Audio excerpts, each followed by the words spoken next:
और ये defence system ऐसा है जो 1500 किलोमीटर दूर से कोई होस्टाइल अगर एक्टिविटी हो रही है, कोई मिसाइल आ रही है या लड़ाकू विमान आ रहा है या ड्रोन आ रहा है, उसकी एक्टिविटी को ये देख लेता है लेकिन करता नहीं कुछ।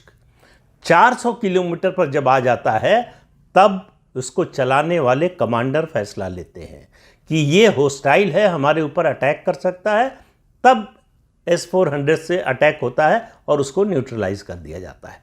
ये है इसकी ताकत।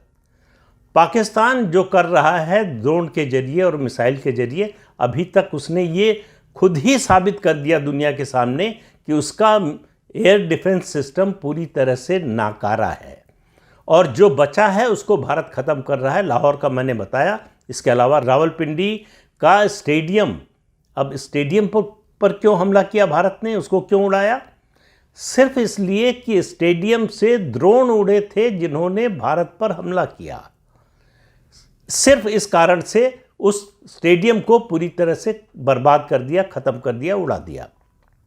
लेकिन इसके अलावा ऑपरेशन सिंदूर से अभी तक कई और भारत को सफलताएं मिली हैं। एक बहुत बड़ा आतंकवादी, आपको याद होगा कांधार का हाईजैक का मामला, IC-814 का, जब इंडियन एयरलाइंस का विमान काठमांडू से अपहरण करके कांधार ले जाया गया था अफगानिस्तान में, उसका जो मुख्य गुनहगार था रऊफ अजहर, और इसी ने पत्रकार डैनियल पर्ल की हत्या की थी। अमेरिका तमाम अपनी ताकत लगाकर कोशिशों के बावजूद इसको मार नहीं पाया।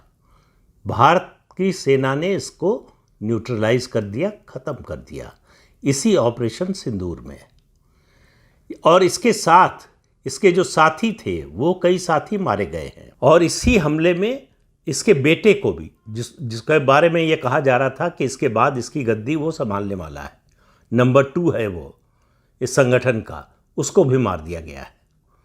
जिस तरह से आप याद करें, इस्माइल हानिया को इजराइल ने मारा था ईरान में, जब वो ईरान में मौजूद था फ्यूनरल के लिए और ईरान की सबसे कड़ी सुरक्षा व्यवस्था में था, तब उसको टारगेट करके सिर्फ उसको मारा।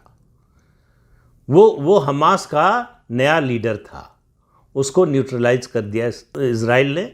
ये क्षमता दुनिया में केवल अमेरिका, इजराइल और अब भारत के पास है कि टारगेट हम तय करें, चुनें और प्रिसीजन टारगेटिंग हो कि जिस टारगेट को ख़त्म करना है सिर्फ वही ख़त्म हो, आसपास कोई असर ना हो।